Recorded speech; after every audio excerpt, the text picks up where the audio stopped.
What's going on, guys? So in today's video I wanted to come on here, start a little discussion, because this could be a really big deal, and some good, some bad. So today's topic is going to be, should trucks have independent rear suspension? So if you've seen the news all over Facebook and Instagram, and I'm sure the actual news, the 2021 Tahoes, Yukons, Suburbans, all of them, they're all getting independent rear suspension, and it's definitely got a lot of perks. I saw a lot of comments about people talking about them not being strong enough.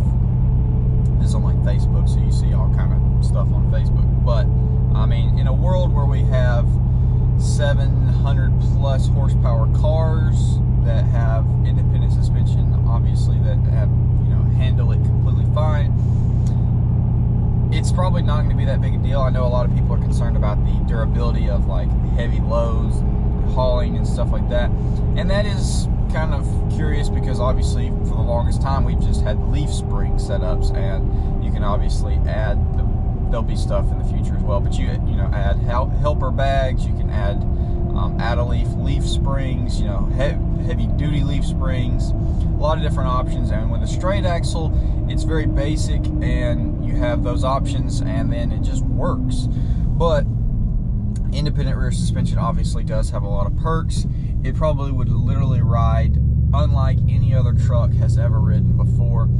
I want to say that the Honda Ridgeline has independent suspension. I think that they do. Obviously, some people don't even consider that a truck, but I mean, independent suspension is not anything groundbreakingly new. It's been around for the longest time. I mean, if you look at Humvees, they've been in the Army forever, and they've always, to my knowledge, been independent rear suspension. And look at them, they're freaking huge. That's one of the perks. You can get some massive ground clearance from having independent suspension, because obviously you can have your arms and you don't have this straight axle with a big chunk hanging in the middle. The chunk will be able to be elevated up due to the design similar to the front end of your vehicle. That's, it's pretty easy to understand. It will be pretty crazy though, because this will literally could be another one of the groundbreaking things. Like, first we started going with the economical cylinder deactivation stuff, then it escalated to more cylinders being able to be deactivated,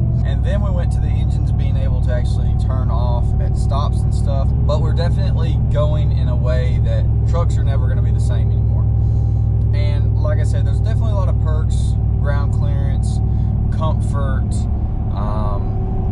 whatever else comes with. I'm sure they'll handle even better than straight axles do. That's one of the big things with cars, and that's why like the Mustang and stuff finally went over to independent rear suspension, because it's just such more of a handling suspension rather than the old straight line straight axle. It's definitely going to put more cost into the truck, because obviously there's a lot more components going on rather than just having a straight axle rear end. And the biggest thing I think for us that like modifying things is the cost that it's going to be. So typically your lift kits, we'll just say lift kits, not leveling or whatever. Typically your lift kits are from $1,000. You can get crazy and spend tens of thousands of dollars, but $1,000 is $3,000. And that usually includes the whole front end drop bracket assembly, and then a block in the back. So you've got, if it's $1,000 kit, you got $990 worth of front suspension, and then a $10 block in the back, right? Well, when you have independent suspension, guess what? You're gonna have to do the same stuff that you did with the front to the rear, which I don't really know how that'll work if it's a drop bracket lift. I don't even know if that's a thing yet. Is that a thing? Is that possible? I'm sure it will become possible. That's kind of crazy. It would look weird. It could also be awesome. You do long travel stuff, that would be insane. But you're talking astronomically increasing the price of aftermarket lifts, if they even still make them. I'm sure they will, just because there's a market for it. But definitely would be super increased in that. It would be kind of crazy to be able to do leveling kit. You do a leveling spacer on all four. I don't really know exactly how. Obviously I don't know how they would do the rear end on them.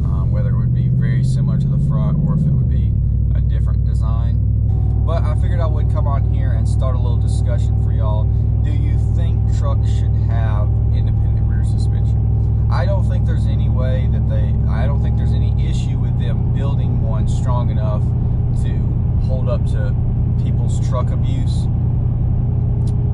I think it could definitely be a good thing.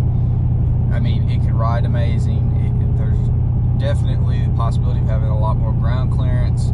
Off-roading would be better. It can articulate much better. I don't really see any negatives aside from the cost, the complexity of it being put onto us, the customer, buying it up front. Trucks are already expensive enough. So definitely leave me some feedback. That's the main point of this video. I wanted to see what everyone thought about the whole idea of a truck, like an American-made truck, having independent rear suspension. That's the future. If one brand does it, probably all the brands will immediately, within the next couple of years of that happening, if not right at the same time as each other, will all do independent rear suspension, just because there's probably going to be some huge benefits in the ways that we talked throughout this video, and all the other brands won't want to be left behind and saying, oh, we still have an old straight axle, even though one of them might cling to that in hopes of grasping the hardcore truck guys, but who knows. So with all that being said, hopefully we have started a discussion.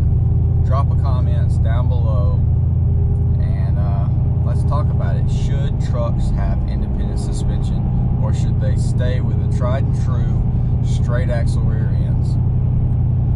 Leave a comment, leave a like, subscribe if you're